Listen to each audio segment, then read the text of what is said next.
हमारे चैनल में आप सभी का एक बार फिर से हार्दिक स्वागत है। सबसे पहले 2 गज की दूरी, मास्क है जरूरी, इस स्लोगन का अवश्य पालन करें। आहिस्ता आहिस्ता कोरोना नियंत्रण में आ रहा है, लेकिन लापरवाही न करें। अब बात करते हैं आज के विषय का। अब तक आपसे मैं मांगलिक योग, मांगलिक दोष का अंतर, चाहे मांगलिक का उपाय, इस विषय में आपको वीडियो प्रस्तुत कर चुका हूं। इसको आई बटन दबा के आप देख सकते हैं। आज मैं आपसे इसी चर्चा को आगे बढ़ाते हुए सामान्य वैवाहिक बाधा यानी विवाह में आने वाली सामान्य बाधाओं के उपाय की चर्चा करेंगे। सामान्यतः विवाह में विलंब के लिए हम लोग मांगलिक योग, काल सर्प योग, चांडाल योग, पितृदोष, अंगारक योग या सूर्य चंद्र का ग्रहण योग एवं लग्नेश और सप्तमेश के षष्टाष्टक योग आदि को इसके लिए मुख्य बाधक मानते हैं। इसके साथ ही मंगल और शुक्र की युति, मंगल या शुक्र का कमजोर होना या कई बार चंद्रमा के भी कमजोर होने के कारण व्यक्ति विवाह करने का हिम्मत ही नहीं कर पाता, यानी उसको लगता है मैं इस जिम्मेदारी को निभा ही नहीं पाऊंगा, आर्थिक रूप से चाहे मानसिक रूप से। ऐसे और भी कितने कारण हो सकते हैं। जैसे आजकल व्यक्ति अपने शिक्षा और करियर को लेके इतना ज़्यादा जागरूक है कि उसको विस्तार देने के लिए व्यक्ति ये भूल जाता है कि उसके विवाह का उचित उम्र कब गुजर गया, और जब तक ध्यान आता है तब तक बहुत विलंब हो चुका है। इतना ही नहीं, कितने जातकों के कुछ पारिवारिक स्थितियां भी इसके लिए जिम्मेदार होती हैं, यानी उसके ऊपर, उस जातक के ऊपर या उस बालिका के ऊपर ऐसी जिम्मेदारियां होती हैं जिनको निभाने के चक्कर में या जिन जिम्मेदारियों को पूर्ण करने के चक्कर में व्यक्ति अपने विवाह का ध्यान नहीं दे पाता है। ऐसा ही नहीं, कई बार व्यक्ति अपने शैक्षिक विवाह की जिद या अन्य कारणों से भी अपने शादी को अत्यधिक विलंब कर देता है। कुछ ऐसे भी घटनाक्रम हैं जिनका अपन उल्लेख नहीं कर सकते। तो आप इस बात को समझिए, चाहे किसी भी कारण से, ग्रह योग के कारण, पारिवारिक परिस्थितियों के कारण या व्यक्तिगत कारणों से, किन्हीं भी कारणों से यदि आपका विवाह अत्यधिक विलंब हो गया है तो उसके लिए आप कौन से उपाय कर सकते हैं कि आपके विवाह की बाधाएं दूर होकर और आपको दाम्पत्य सुख का आनंद मिले। तो इसके लिए सबसे पहले बात करते हैं बालिकाओं के उपाय के लिए।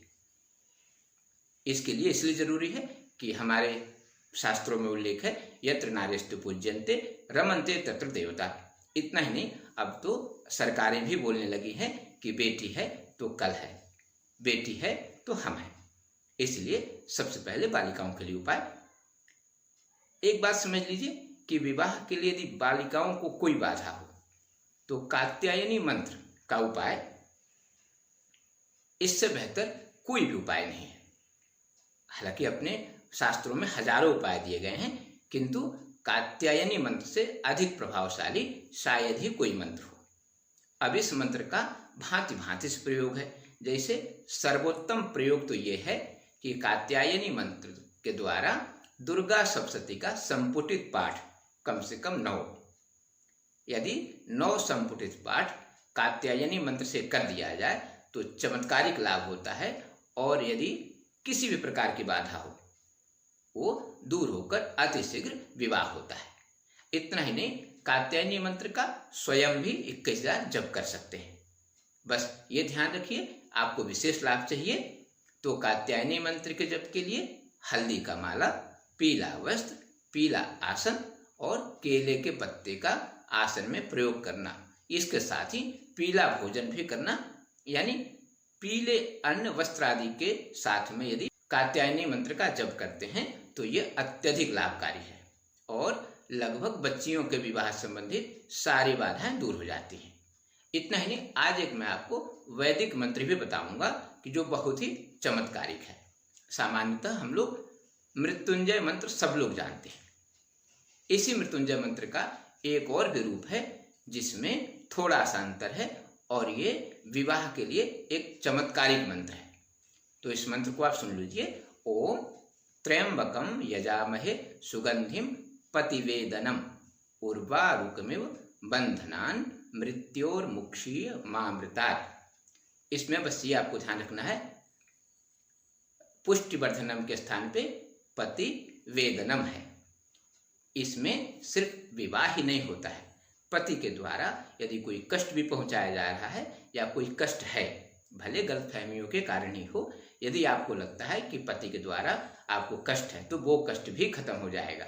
और विवाह के लिए तो ये वैदिक मंत्र चमत्कारिक मंत्र है। हालांकि ये सर्वविदित थोड़ा कम है, ये प्रचलन में बहुत कम है, लेकिन ये बहुत ही चमत्कारिक मंत्र है।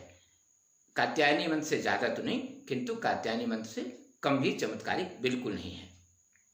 इसके साथ ही कन्याओं के लिए पार्थिव पूजन का बहुत ही बड़ा महत्व है। सामान्यतः हम लोग भाषाओं में कह देते हैं कि कौन से पार्थिव पूजा आपने। किसी का अच्छा पति होता है तो बोलते हैं आपने कौन सा पार्थिव पूजा, और किसी का बुरा पति भी होता है तब भी कहते हैं आपने कौन सा पार्थिव पूजा। यानी पार्थिव पूजन का अपने धर्मशास्त्रों में विवाह से बहुत बड़ा संबंध है।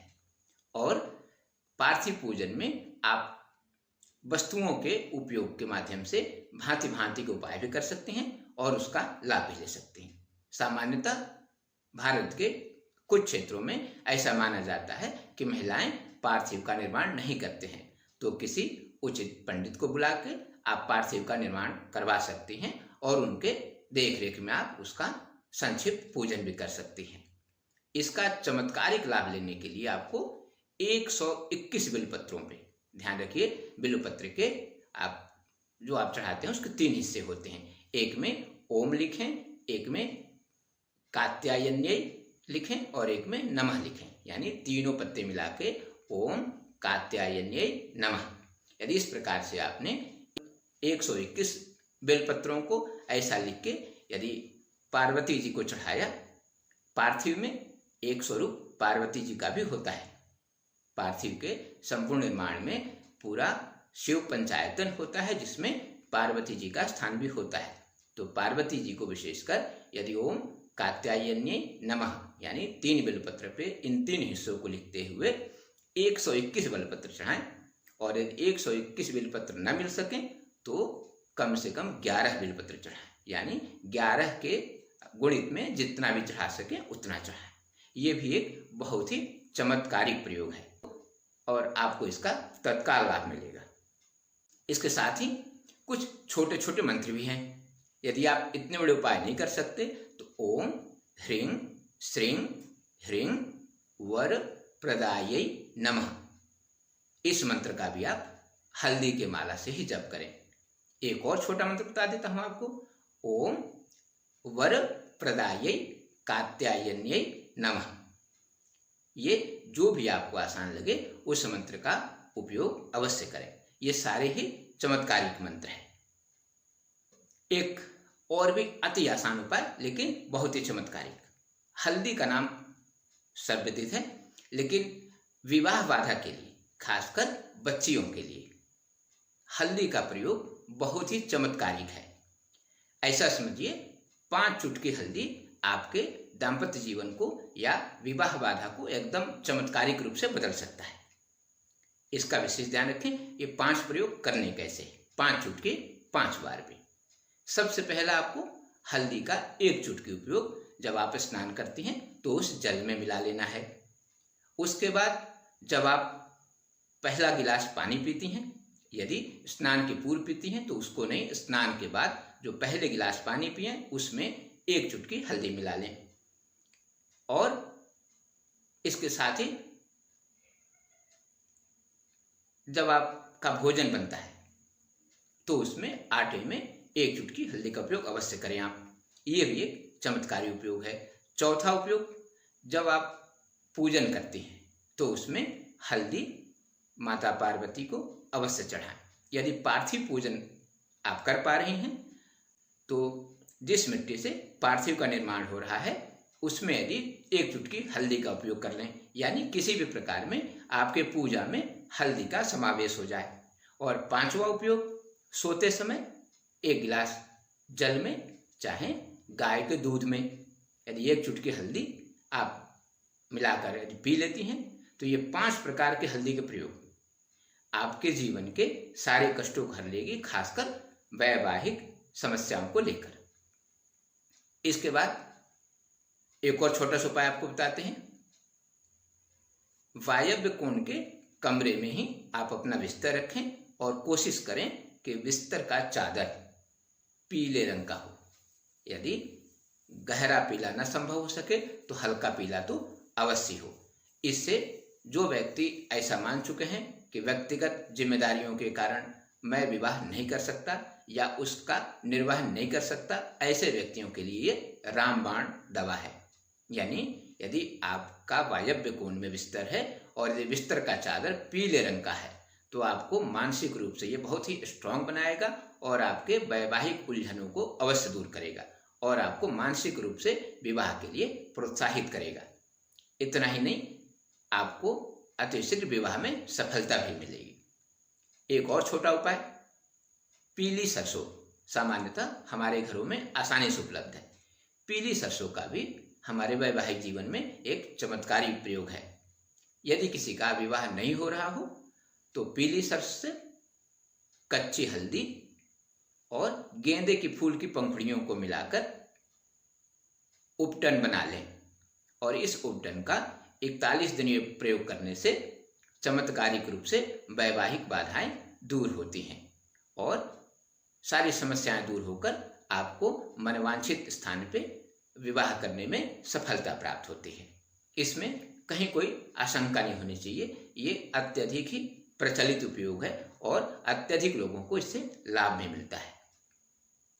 इसके बाद चर्चा करते हैं उन बालकों की कि जिनका विवाह अत्यधिक विलंब हो रहा है। उनके लिए सबसे अच्छा उपाय है हल्दी, छुहारा और गोलोचन। कुछ क्षेत्रों में गोरोचन भी कहते हैं। इन तीनों को रक्त चंदन के साथ में घिसकर 41 दिन चंदन लगाएं और एक मंत्र है, इसका 1 माला प्रतिदिन जप करें। विवाह पूर्व या विवाह के बाद की सारी बाधाएं दूर होंगी और आपका जीवन अत्यंत सुखी रहेगा। मंत्र एक बार सुन लीजिए। ओम पत्नीम मनोरमाम देहि मनोवृत्तानुसारिणीम तारिणीम दुर्ग संसार सागरस्य कुलोद्भवा। ये मंत्र बहुत ही चमत्कारिक है। यदि इस मंत्र को नहीं कर पाए तो एक छोटा सा मंत्र भी आपको बता दे रहा हूँ। ये मंत्र है ओम विष्णु वल्लभाय नमः। बहुत छोटा मंत्र है, आप इसको आसानी से कर सकते हैं। बस ध्यान दें, 1 माला जब आपको पीली हल्दी के माला से या तो कमलगट्टे की माला से या रक्त चंदन की माला से ही करना है। 51 दिन कम से कम इस माला का जब अवश्य करें। इसके साथ ही यदि आपको ऐसा लग रहा है कि अब शायद आपका विवाह नहीं होगा या यदि आप अभिभावक हैं और आपको ऐसा लग रहा है कि आपके बच्चा का विवाह अब नहीं होगा, तो ये थोड़ा बड़ा उपाय है लेकिन बहुत ही चमत्कारिक है। आप इसका उपयोग अवश्य करिए। जो अभी आपको मंत्र बताया, एक बार मंत्र फिर सुन लीजिए। ओम पत्नी मनोरमाम देहि मनोवृत्तानुसारिणीम तारिणीम दुर्ग संसार सागरस्य कुलोद्भवा। इस मंत्र का संपुटित दुर्गा सप्तशती का 9 पाठ अवश्य करवाएं। जैसे बच्चियों के लिए कात्यायनी मंत्र का संपुटित पाठ चमत्कारिक है, ऐसे ही पुरुषों के लिए इस मंत्र का संपुटित पाठ चमत्कारिक लाभ देता है। और यदि आप ये मान चुके हैं कि आपके बच्चे की शादी नहीं हो रही है, तब भी शायद आपको आश्चर्यचकित लाभ मिल जाए। इसके साथ ही एक और उपाय बताता हूं जो दोनों के लिए है, यानी बालक बालिकाएं दोनों कर सकती हैं। आपको और कुछ नहीं करना है, बस गुरुवार के दिन केले की 108 परिक्रमा करना है। बस इसमें आपको विष्णु जी का स्मरण करते रहना है या बृहस्पति देव का मंत्र भी आप जप सकते हैं। मंत्र है ओम ब्रीम बृहस्पतये नमः। इस मंत्र का जप करते हुए आप 108 परिक्रमा करिए, आपकी वैवाहिक बाधाएं अवश्य दूर होंगी। इसके बाद चर्चा करते हैं कि बार बार चर्चाएं होने एवं एक दूसरे के घर जाके देख लेने के बाद भी, यानी एक दूसरे को सम्मुख देखने के बाद भी रिश्ते या तो नहीं हो पाते हैं या टूट जाते हैं।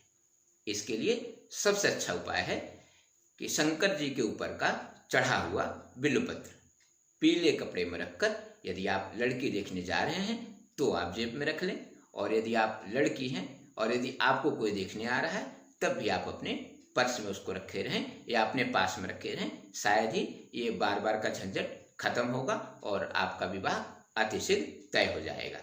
ये एक बहुत ही उपयोगी उपाय है और लगभग बहुत ही फायदेमंद है। इसको आजमाइए अवश्य, शायद आपको अतिशीघ्र सफलता मिल जाए। इस बिल्वपत्र को शंकर जी से उठाते एक समय यदि आप एक छोटा सा मंत्र जप लें तो और भी अच्छा है। वो मंत्र है ओम सर्व साधिने नमः। इस मंत्र का स्मरण करते हुए आप बिल्वपत्र को शंकर जी के ऊपर से उठाएं और उसको पीले कपड़े में रख के अपने पास रखें।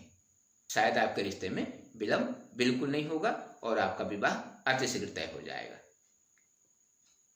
अन्य भी बहुत सारे उपाय हैं, लेकिन इस बार के लिए बस इतना ही।